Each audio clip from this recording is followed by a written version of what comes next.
क्या देख रही हो मेरी तरफ? तुम्हें क्या लगता है मैं तुम्हें फ़ोन लौटाने वाला हूँ? मेरे दिमाग ने ना काम ही करना बंद कर दिया था। लेकिन कहते हैं ना, शादी का तो मतलब ही होता है एक दूसरे का साथ देना। मेरी बीवी का ही प्लान था ये सब, ताकि तुम्हारी सच्चाई हम सबके सामने ला सकें। एक चांस देते तुम्हें, लेकिन अभी जो तुमने ये रंग दिखाया ना, इसके बाद तो बिल्कुल नहीं।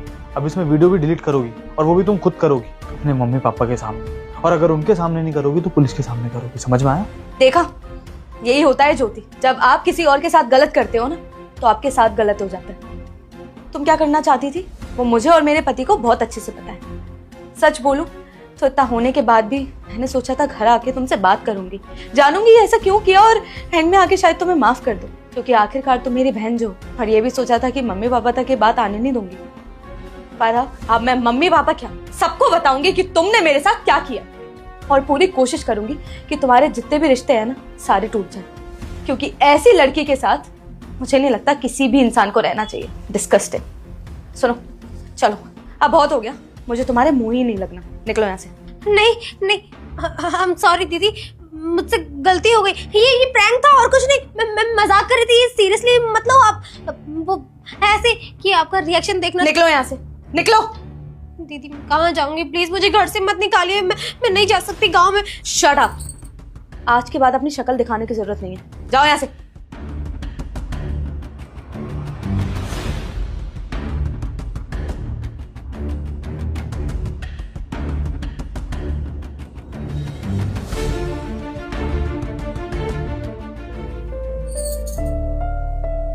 सॉरी। I am sorry.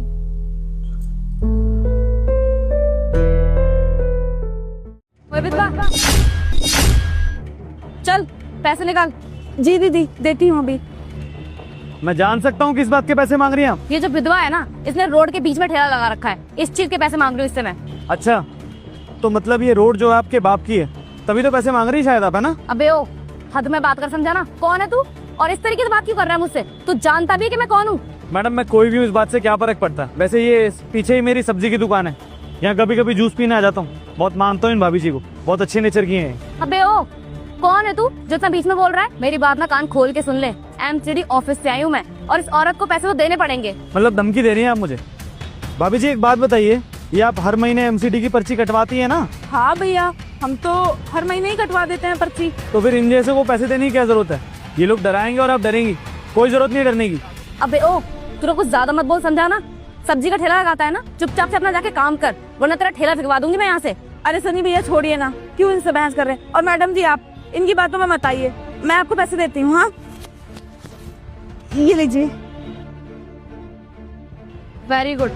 और हाँ, तुझे ना बात बता दूं एक, ऐसे ऐसे लोगों को अपनी दुकान पर मत बिठाया कर, वरना ये जो तेरा काम चल रहा है ना, ये भी चलना बंद हो जाएगा। हाँ हाँ चली जा, मेरी दुकान पे आएगी ना तो बताऊंगा तुमको कि क्या होता है क्या नहीं होता है। आप डरती क्यों ऐसे लोगों से? अरे भैया सरकारी अफसर नहीं, कहाँ मतलब बनता है बहस करने का? फालतू में हमारा ठेला वाला फेंक फाक देंगे, क्या करेंगे हम? कहाँ जाएंगे हम? छोड़िए भैया, जाने दीजिए। कोई नहीं, इसको तो मैं सबक सिखाऊंगा। आप जूस लगा दो मेरा फटाफट। जी सर, बुलाया आपने मुझे? हाँ बुलाया। आजकल तुम्हारी बहुत शिकायत आ रही हैं। सुना है कि तुम रेहड़ी पटरी वालों को परेशान कर रही हो, उनसे पैसे हट रही हो। चल क्या रहा है ये सब? सर ऐसा कुछ भी नहीं है, मैंने किसी से कोई पैसे नहीं लिए। ये किसी ने आपको झूठ बोला है सर मेरे खिलाफ। आप मुझे जानते हैं अच्छे से सर कि मैं कितनी ईमानदारी से काम करती हूँ अपना। सर ये जो कोई भी है ना, ये चाहता है कि आप मुझे नौकरी से निकाल दें, बस इसीलिए आपको ये सब बोल रहा है। देखो मिस सनी, मैं तुम्हें बहुत अच्छे से जानता हूँ कि तुम कैसी हो और क्या कर सकती हो। जब से तुम्हारा प्रमोशन हुआ है ना, तुम इन गरीब लोगों को इंसान नहीं समझती हो। अरे कीड़ा मकोड़ा समझती हो इनको। वो लोग कितना ही कमाते हैं दिन का, 150 रुपए बड़ी मुश्किल से बचा पाते हैं, वो भी तुम मांग लेती हो उनसे। देखिए सर, आपको जरूर कोई गलतफहमी हुई है।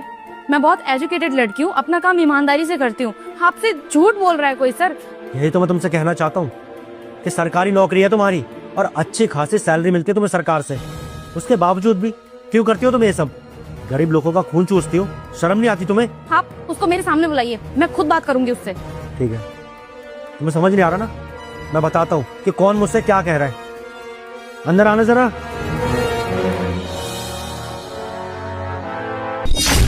सर आप इसकी बात पर विश्वास कर रहे हैं? सर आपको पता है ये ना एक नंबर का चिचोरा इंसान है सर। ये मुझे आज सुबह छेड़ रहा था और मैंने जब इससे भला बुरा बोल दिया तो गुस्से में आके ना इसने आपसे जरूर मेरी चुगली की है। सर ऐसा मैंने कुछ भी नहीं किया, किसी भी ठेले वाली से कोई पैसे नहीं लिए। ये झूठ बोल रहा है आपसे। बस करो अनी, ज्यादा झूठ बोलने की जरूरत नहीं है। और तुम मुझे मत बताओ कि कौन है और क्या कर सकता है और क्या नहीं। मैं इनको बहुत अच्छे से जानता हूँ। तुम्हें पता है कौन है? भैया है मेरे ये। भाई सर ऐसा कैसे हो सकता है? ये मामूली सब्जी वाला आपका भाई कैसे हो सकता है? सर आप यहाँ के कलेक्टर हैं और ये एक नॉर्मल इंसान है। सर मुझे नहीं लगता ये आपका भाई है। क्यों? ये जरूरी तो नहीं कि जितने लोग घर में रहते हैं वो सारे सरकारी अफसर हों। अगर मैं सरकारी अफसर हूँ तो जरूरी तो नहीं है ना कि मेरा भाई भी सरकारी अफसर होगा। वो सब्जी की रेहड़ी लगाते हैं और तुम्हें पता है अगर उस समय इन्होंने मेरी मदद ना की होती तो शायद मैं इस मुकाम पर नहीं होता। इन्होंने वही सब्जी की रेहड़ी लगा लगा कर पैसे जोड़े और मुझे पढ़ा लिखा कर इस काबिल बनाया कि मैं आज कलेक्टर बन के बैठा हूँ यहाँ पर। आई बात समझ में? और तुम्हें पता है मैं बहुत गरीब फैमिली से हूँ। मैं मानता हूँ कि ये मेरे सगे भैया नहीं है, पर इन्होंने वो सब कुछ किया है मेरे लिए जो एक सगा भाई भाई के लिए करता है। मैंने इनको अपनी दिल की सारी बात बताई कि भैया मैं पढ़ना चाहता हूँ, कलेक्टर बनना चाहता हूँ, लेकिन मेरे जो घर के हालात हैं वो बिल्कुल भी अच्छे नहीं है। मैंने इनको बताया कि मेरे पास इतने पैसे नहीं है कि मैं कोचिंग की फ़ीस भर सकूँ। तब ये इंसान मेरे साथ खड़े थे और इन्होंने मेरी मदद की, मेरी फ़ीस भरी। और तुम इन्हें कह रही हो कि तुम्हें छेड़ रहे थे, तुम्हारे साथ बदतमीजी कर रहे थे।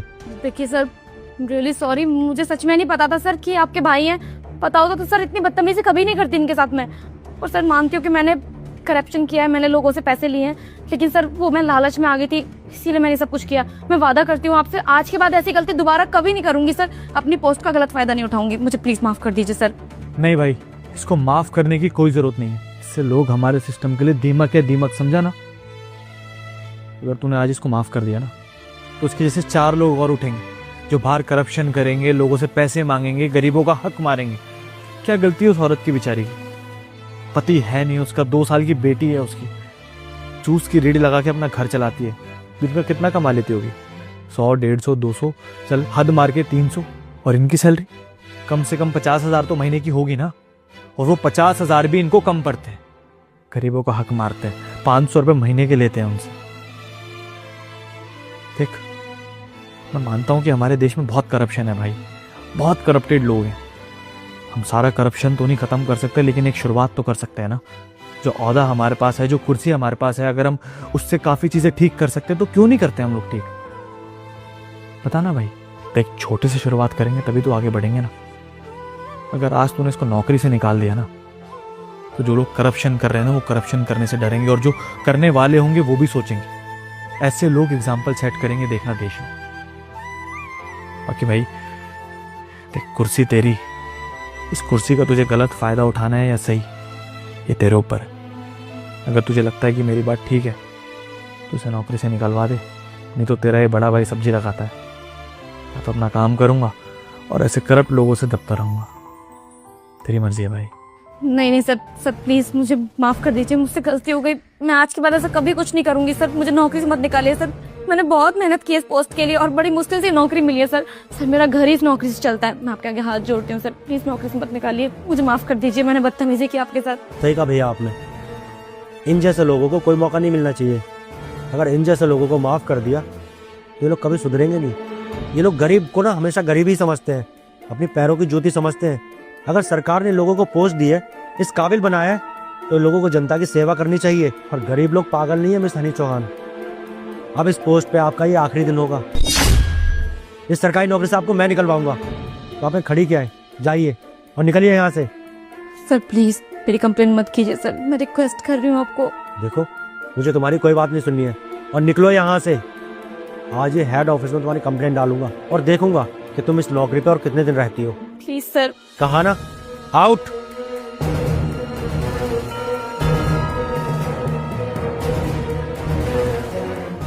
और भैया आपने ये बहुत अच्छा काम किया, जैसे करप्ट लोगों की आपने शिकायत की, वरना इन लोगों का हौसला ना बढ़ता ही जाता दिन ब दिन।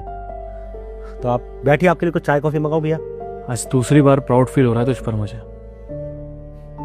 पहली बार तब हुआ था जब तू इस कुर्सी पर बैठा था, और दूसरी बार जब तू इस कुर्सी का सही इस्तेमाल कर रहा है। आज लग रहा है मुझे मेरी मेहनत का पैसा सही जगह इस्तेमाल हुआ है। Proud of you. Thank you so much भैया, ये सब आपकी वजह से हुआ है। अगर आपने मेरी काबिलियत को ना समझा होता तो शायद मैं इस मुकाम पर कभी नहीं पहुंचता। नहीं भाई, सिर्फ मेरे अकेले की मेहनत नहीं है, तूने भी बहुत मेहनत की है। और एक चीज़ जानकर अच्छा लगा कि उस मेहनत की कदर की है तूने बहुत ज़्यादा। सही इस्तेमाल कर रहा है